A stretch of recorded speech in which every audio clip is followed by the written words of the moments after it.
Europe 1 midi, Romain Desarbres. Le vendredi thématique, faut-il dire stop au tourisme de masse en France? Vendredi thématique avec un thème qu'on décline du matin jusqu'au soir sur Europe 1 en passant par Europe 1 midi, bien sûr. Le matin avec Dimitri Pavlenko. Et on est en direct avec Richard Kitaev. Bonjour Richard Kitaev, merci d'être avec nous. Bonjour. Maire de Gordes, dans le Vaucluse. Magnifique Gordes, évidemment. J'allais dire, vous êtes victime du fait que votre village et votre commune est magnifique. Et du coup, il y a énormément de monde. Et on va parler du surtourisme, parce que la ministre déléguée au PME, au commerce, à l'artisanat et au tourisme, Olivia Grégoire, veut réguler, veut qu'il y ait en tout cas qu'on réfléchisse à la manière de réguler les flux touristiques et les pics de fréquentation. Alors, en préparant cette émission, avec Alexandre Alves, qui m'a donné quelques informations, les chiffres de Gordes sont impressionnants, hein, monsieur le maire. 2000 habitants l'hiver, bon, et près de 10 000 visiteurs par jour l'été. Oui, tout à fait. Ce sont des chiffres actualisés, Ouais. je pense, depuis 2 ans. C'est beaucoup, 10 000 par jour. Comment ça se gère ? Alors, on a quand même l'habitude d'accueillir à Gordes, et depuis plus de 30 ans, un tourisme assez important qui change quand même année après année, mais ça se gère par des moyens publics mis à disposition. On a principalement, nous, 3 moyens de les gérer. D'abord, c'est la création de parkings de délestage en dehors du centre du village. Comme ça, on évite l'effet d'asphyxie du centre en évitant en réalité la traversée des bus et des camping-cars de manière massive dans le village. Donc ça, c'est déjà un premier point. on se gare loin du village. Ou du moins pas dans l'hypercentre Enfin, pas dans lui-même, l'hypercentre, mais dans oui. des parkings qui pour certains ne sont pas important. très loin de l'hypercentre, Oui. mais on n'est pas vraiment sur comme au Mont-Saint-Michel ou dans d'autres sites où il y a des difficultés liées à cette suroccupation des lieux. Le deuxième point, c'est qu'on fait tout pour faciliter la visite. Par exemple, toujours sur les parkings, on a mis en place des applications smartphone qui permettent d'éviter les files d'attente aux horodateurs et donc de réguler les flux.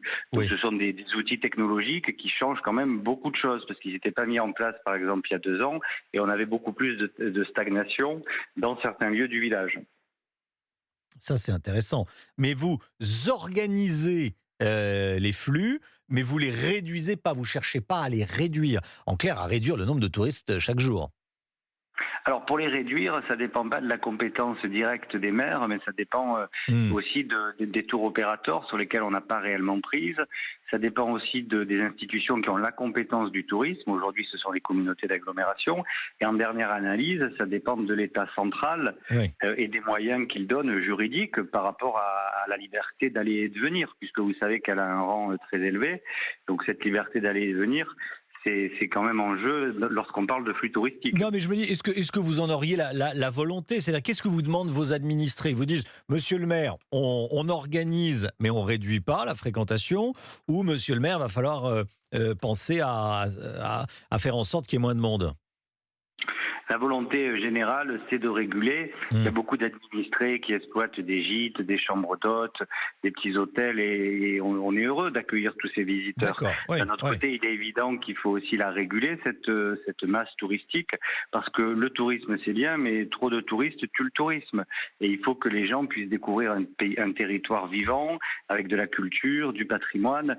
Et c'est ça la difficulté principale du tourisme de masse, c'est que souvent les touristes rapides passent à côté de la visite. Oui. On est en direct avec André, qui est retraité et qui nous appelle. Bonjour André, merci d'être avec nous. Il n'est pas du tout retraité, désolé. Ah bah alors, C'est sorti de ça, il n'y a pas de problème. mais alors, qu'est-ce que vous faites comme métier, André? Ah ben, pour l'instant, je profite de ce que j'ai. Je gère mon patrimoine.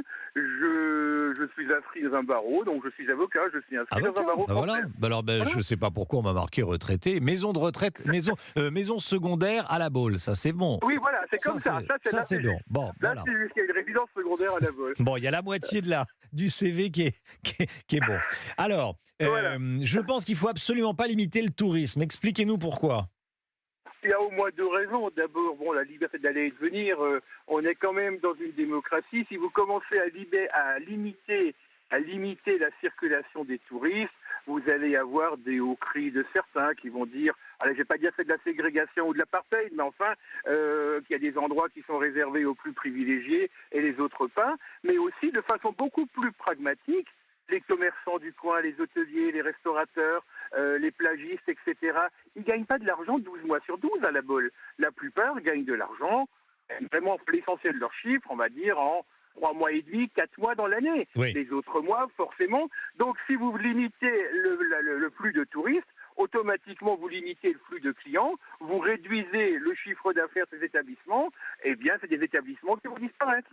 Oui, ça j'imagine que si vous avez un restaurant de plage à la Baule et qu'on vous dit on va réguler, enfin on va limiter le nombre de touristes, ça risque de Quand même coincer. être un restaurant de plage, un restaurant au centre de la Baule, Oui. ou un hôtel, disons, à 2 ou à 3 étoiles, je ne parle pas des palaces du groupe Barrière, mais à 2 ou à 3 étoiles, vous recommencez à réguler, mais je peux vous assurer qu'il y a avoir une volée de bois vert, à mon avis. Oui. Mais par exemple, en Corse, vous voyez, on apprenait ce matin que l'accès au canyon de la Pourcaraccia et à ses piscines naturelles, prisées des touristes, à Kenza, en Corse du Sud, et dont les abords sont dangereux, c'est également pour une raison de sécurité publique, eh bien l'accès est limité pour cet été au seul groupe encadré par un professionnel habilité. Donc on régule, on organise l'accès. Ça peut être le cas... Parce qu'il y a un coefficient de dangerosité. Il y a une dangerosité. Il y a un risque aussi. Oui, il y a une dangerosité. Oui. Mais si on parle d'une plage magnifique qu'il faut un peu préserver, le fait qu'on régule les passages, il y a des moyens. On peut décourager les touristes. Alors la Baule, il y a pas de la plage est immense, il y a pas de. Effectivement, c'est une des plus grandes d'Europe. Ouais. Et à marée basse, elle est vraiment gigantesque. Évidemment, le risque, c'est comme on le dit, à marée basse, la mer remonte assez vite. Évidemment, le risque, c'est les gens qui laissent leurs gamins courir quand la plage est à marée basse. Ouais. Et évidemment, quand il y a des petits gamins, des fois, je me frotte les yeux. Je vois des gamins qui doivent avoir à tout casser 5-6 ans et que les parents laissent courir sur la plage quand elle est à marée basse. Or, la marée basse, elle va très très loin en arrière, la marée. Mais elle remonte quand même relativement vite. Et un gamin de 5-6 ans ou de 7 ans ne mesure pas forcément ça. Oui. Là, effectivement, il faut un contrôle. Mais c'est beaucoup plus des contrôles que des régulations. Richard Kitaef, maire de Gordes, qu'est-ce que vous en dites? Vous pourriez mettre en place, vous, des quotas, des tickets comme dans les musées? Parce que dans Gordes, s'il y a énormément de monde, ça peut décourager, ça peut finir par lasser. On peut finir par se dire, écoutez, Gordes, il y a trop de monde, c'est pas très sympathique, on va aller dans le petit village d'à côté. Moi, je pense que lorsqu'on parle de tourisme de masse, on parle d'un tourisme qui dénature le patrimoine et la culture dans un lieu donné et qui contribue à l'abîmer. C'est le cas, par exemple, dans les Calanques du Sud, c'est le cas dans les falaises d'Étretat, c'est le cas en Italie. Il y a eu une liste, d'ailleurs, récemment, des sites qui étaient vraiment déconseillés à la visite parce qu'ils étaient en cours de destruction massive liée au tourisme. Nous, c'est pas du tout le cas de Gordes. On peut dire qu'en juin, juillet, août, il y a effectivement des encombrements dans l'hypercentre du village, mais on a une commune très grande en superficie et donc dans cette commune, en réalité, la plupart du territoire n'est pas abîmé par le tourisme de masse. Il y a des questions qu'on se pose dans l'hypercentre.